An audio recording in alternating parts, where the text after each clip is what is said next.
बागेश्वर धाम के पीठाधीश्वर धीरेन्द्र कृष्ण शास्त्री पिछले कुछ दिनों से लंदन में हनुमंत कथा सुना रहे थे। अब वह लंदन से वापस लौट चुके हैं। लंदन से लौटे धीरेन्द्र कृष्ण शास्त्री ने अपनी यात्रा के बारे में बताते हुए कहा कि इंग्लैंड में बहुत आनंद आया, बहुत अच्छे लोग हैं, मैं वहाँ भी सनातन का कार्य करके आ रहा हूँ। इसके बाद मीडिया से नूह हिंसा पर पूछे गए सवाल पर आचार्य धीरेन्द्र कृष्ण शास्त्री ने अपनी राय रखी।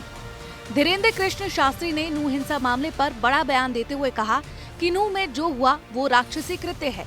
अब इस देश में ऐसा नहीं चलेगा, ये सनातनियों का देश है। देश का दुर्भाग्य है कि सावन माह में राम के देश में भगवान शिव के भक्तों की यात्रा पर पथराव और मंदिर को घेरकर भक्तों पर गोलियां चलाई जा रही हैं। यह बेहद शर्मनाक, अमानवीय और निंदनीय है। ऐसे उपद्रवियों के लिए कड़े कानून का प्रावधान होना चाहिए। राम राम राम राम, ये हमारा और आप सबका देश का दुर्भाग्य है। इस प्रकार की राम के राज्य में, राम की यात्रा पर, भगवान शिव के मास में भगवान शंकर की यात्रा पर इस प्रकार के उपद्रव करना निश्चित रूप से ये राक्षसों का कार्य है। एकता, इलाज, कड़ा कानून, देशद्रोह का उनके ऊपर वो लगा करके और उनकी संपत्ति की जब्ती। बताते चले कि हरियाणा के सीएम मनोहर लाल खट्टर ने नूह की स्थिति पर बैठक की है। सीएम ने नूह में हिंसा की ताजा स्थिति पर जानकारी दी है। सीएम खट्टर ने बताया कि अभी तक मामले में 44 एफआईआर दर्ज की गई है और कुल 70 लोगों को हिरासत में लिया गया है। इसके अलावा कुल 5 लोगों की मौत की खबर है, जिसमें से 2 पुलिस के जवान और 3 सिविलियन शामिल हैं। सीएम ने लोगों को विश्वास दिलाया कि किसी भी उपद्रवी को बख्शा नहीं जाएगा।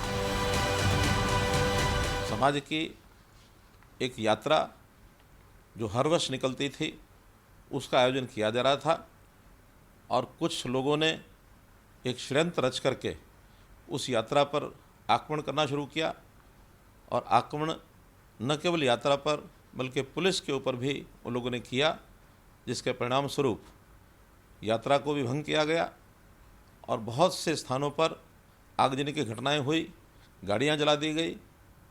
निश्चित रूप से एक बड़े षड्यंत्र का कहीं ना कहीं हिस्सा लगता है।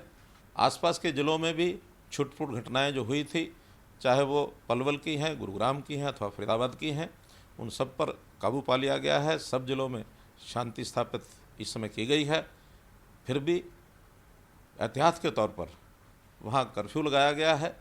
कुछ ज़िलों में 144 धारा भी लगाई गई है। सारी नज़र रखी जा रही है। जो लोग इस षड्यंत्र में नूह से बाहर के भी शामिल हुए हैं, उनको निश्चित रूप से पहचान करके उनके खिलाफ कार्रवाई की जाएगी। नूह हिंसा की शुरुआत 31 जुलाई से हुई। दरअसल नूह जिले में विश्व हिंदू परिषद द्वारा ब्रज मंडल यात्रा निकाली जा रही थी। इस दौरान अचानक कुछ युवकों की भीड़ आई और उन्होंने यात्रा को रोकने की कोशिश करते हुए कुछ कारों में आग लगा दी, जिसके बाद जुलूस में शामिल लोगों ने पलटवार करते हुए उन्हें रोकने वाले युवाओं पर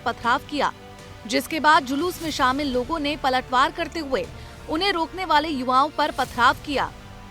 दोनों तरफ से पथराव के बाद जबरदस्त बवाल मचा। एक दूसरे पर जमकर पत्थर बरसाए गए।